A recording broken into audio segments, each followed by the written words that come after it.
Everybody, let him hear it. We're going to keep this train rolling. Your next comic, another Chicago favorite, another Humble Jungle debut. Start clapping right now for my good friend Ian Molnar, everybody.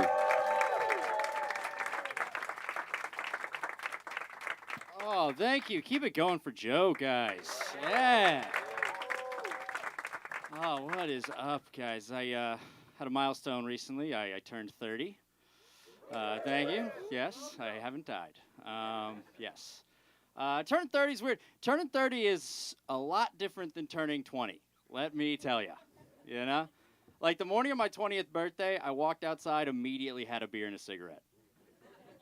The morning of my 30th birthday, I walked my dog and listened to a mindfulness podcast. That's different. Let me tell you something about mindfulness podcast. Ads are really fucking that shit up. You know? Just listening to it and they're like, the source of all suffering is living in the future.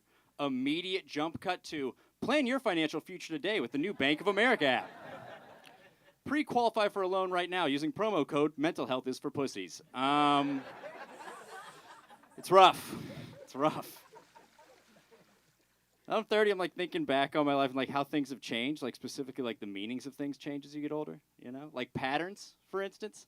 You guys remember patterns when you were a kid? They were super fun, you know? Kindergarten, you walk in, your teacher's just like, can you spot the next line in the pattern? It's just a piece of paper and it's like circle, triangle, square.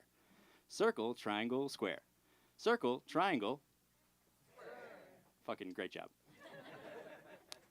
As an adult, if someone says you're exhibiting a pattern, that shit is bad every time. You know, you can't walk in your therapist's office like it's kindergarten. She's like, can you spot the next line in the pattern? Get drunk, text an ex, cry. Get drunk, text an ex, cry. Get drunk, text an ex, triangle. You guys fucked up. Yeah, the meanings of things change though. The meaning of like betting has changed a lot since I was a kid. You know, you guys remember when betting was illegal back in the 90s? You know, when I was a kid, like I thought that if you put $1 on a game, immediately a bookie was going to come out of nowhere and beat you within an inch of your life with a car antenna. You know, now you can legally bet on the Special Olympics. That's true. It is true. Like. When I was a kid, betting was bad, but like the R word was cool. You know, now like the R word is bad, but you can hinge your rent on them, you know, like that's wild.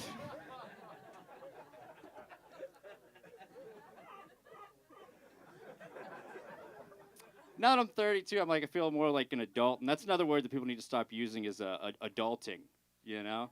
People never use that word for adult things, you know? It's always very low-key. Everyone's just like, yeah, I just folded 3 shirts, hashtag adulting. It's like a 10-year-old can fold shirts. An 8-year-old made the shirt. I want to hear someone use adulting appropriately. You never see that. You never see a guy just be like, just found out I got partial custody, hashtag adulting. Not how that shit goes. Got to make more positive life decisions as a 30-year-old, too. I'm working out more these days, mostly for one reason. Recently, I slept with a lady, and afterwards, she looked at me and she said, you'd have a great body if you went to the gym. Yeah. So would everybody. Like,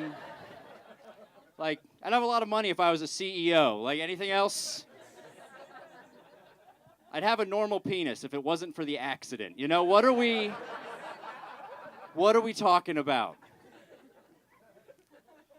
Shit, I stopped drinking for a while. I'm back a little bit in the driver's seat, but I quit drinking for a year and a half because they say if you love something, you're supposed to let it go.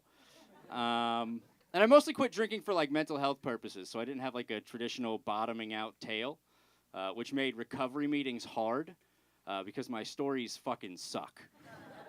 You know? It would just be a guy going up and he's like, my name is Mike. I decided to get sober after my 8-year-old son found bags of cocaine in each of his shoes. They're like, you're next, Ian. Fuck. Hi, my name is Ian. I decided to get sober so that I could have the confidence to chase after my dreams.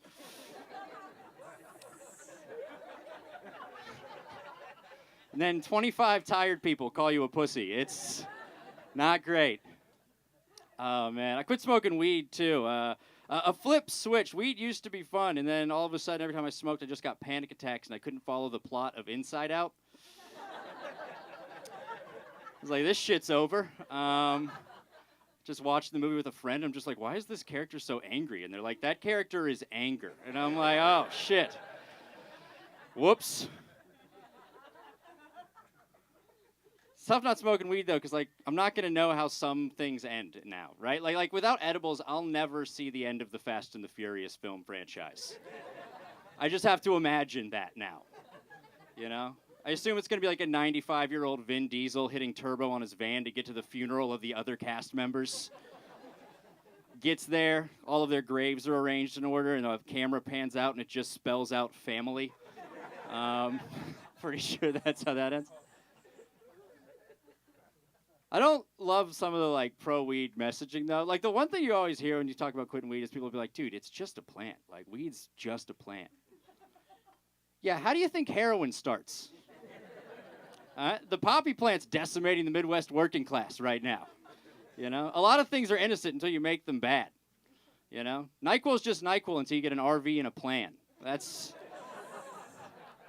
how that works out. Still doing mushrooms, though. Because if you do mushrooms 3 days in a row, they stop working. That's built-in habit control. It fucking rocks. Right? You got to be careful, though, because I like to microdose. But recently I was at a party, and I microdosed. Turns out I just dosed. You ever been there?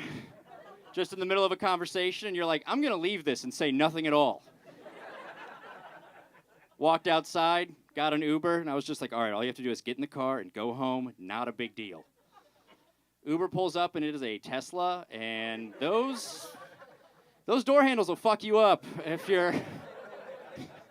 It's just like, dude, I can't do this right now. He had to help me out. He's like, where are you going? You going home? And I'm just like, home is just where the people who love you the most are.